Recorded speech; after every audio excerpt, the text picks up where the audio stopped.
Au verset 1er de Jean 10, Jésus dit, « En vérité, je vous le dis, celui qui n'entre pas par la porte dans la bergerie, mais qui y monte par ailleurs, est un voleur et un brigand. »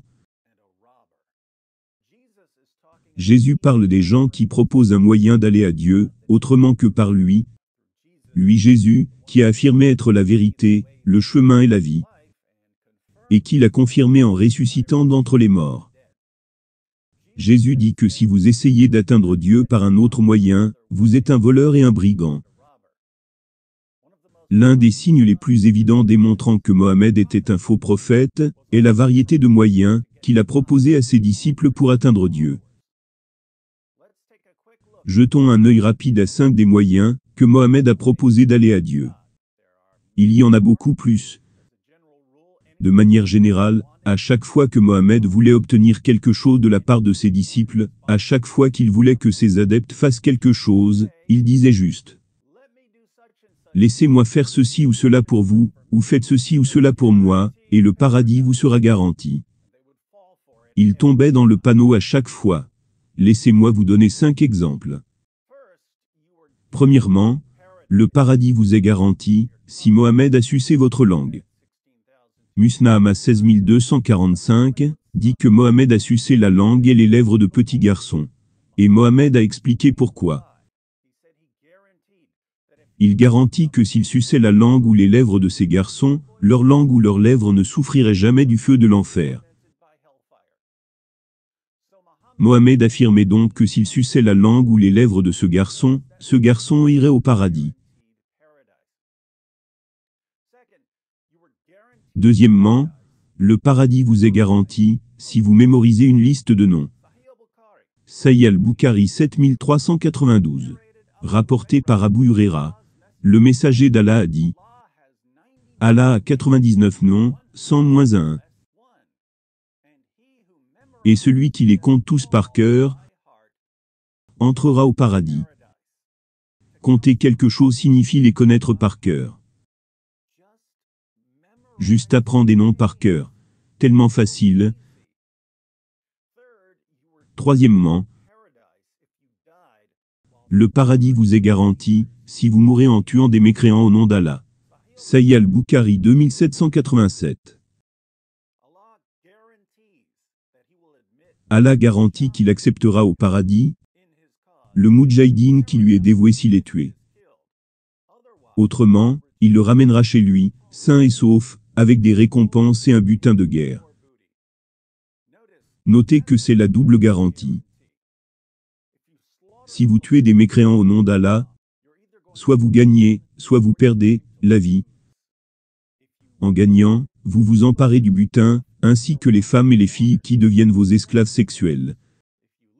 Si vous perdez, vous allez au paradis, où vous y trouverez beaucoup de vierges. Vous gagnez à tous les coups. Mohammed comprenait réellement son auditoire, n'est-ce pas? En aparté, à chaque fois qu'un musulman était fait prisonnier, il n'était ni tué, ni sain et sauf chez lui, avec un butin et des récompenses. Pourtant, Allah ne lui a promis que ces 2 seules options. Soit tu es tué, ou soit de retour sain et sauf avec récompense et butin de guerre.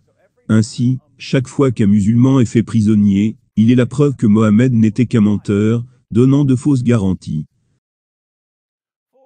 Quatrièmement, le paradis vous est garanti si vous réservez vos parties intimes, non pas pour Allah, mais pour Mohammed.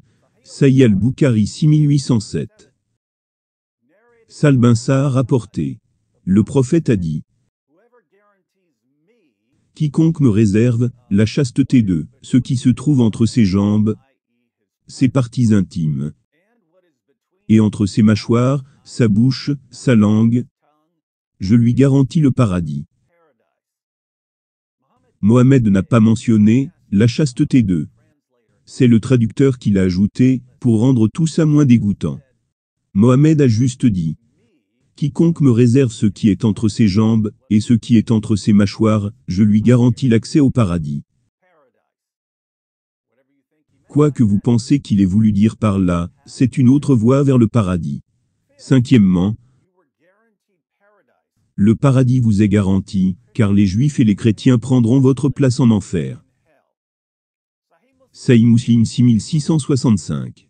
Abu Moussa a rapporté que le messager d'Allah a dit: quand viendra le jour de la résurrection,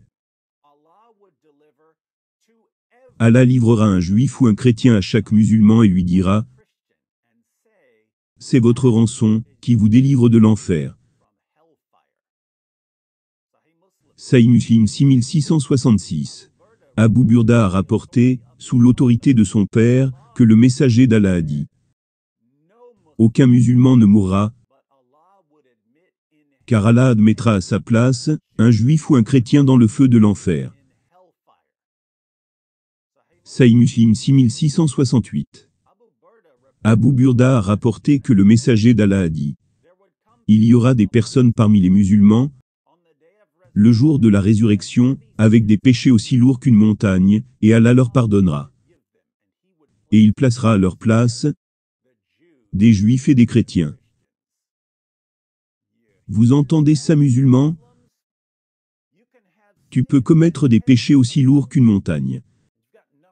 Tu n'as rien à craindre, car Allah va me punir, moi, David Wood, pour ce que tu as fait. Alors, c'est qui votre sauveur maintenant? Ainsi, selon Mohammed, il y a plein d'autres moyens d'atteindre le paradis. Laissez-le simplement sucer votre langue, ou mémoriser une liste, ou allez vous faire tuer en massacrant des mécréants, ou promettez-lui vos parties intimes, ou laissez simplement Allah punir les juifs ou les chrétiens pour vos péchés. Tant de fausses portes. Selon Jésus, Mohammed était un voleur et un brigand, un trompeur, un menteur, une fraude, un faux prophète venu uniquement pour voler, tuer et détruire. Pourriez-vous imaginer quoi que ce soit d'autre que Mohammed aurait pu faire pour rendre encore plus évident qu'il était un faux prophète? Il était le faux prophète le plus indiscutable de toute l'histoire. Vous pouvez faire une liste de tout ce qu'un faux prophète peut faire pour vous prouver qu'il est un faux prophète. Mohammed les a toutes faites. Pourquoi autant de gens croient en lui? Parce que les faux prophètes connaissent leur public. Ils savent quel type de garantie leur donner pour obtenir de ce qu'ils veulent. Nous avons donc une vraie porte. Et beaucoup de fausses portes. On a un bon berger. Et beaucoup de voleurs. Que dit Jésus au verset 11, dans Jean 10? Je suis le bon berger.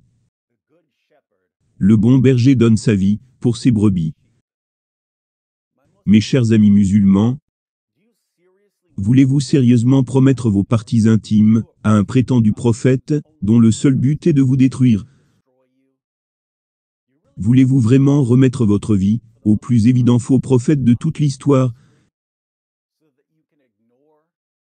et ainsi ignorer le bon berger qui a donné sa vie pour vous?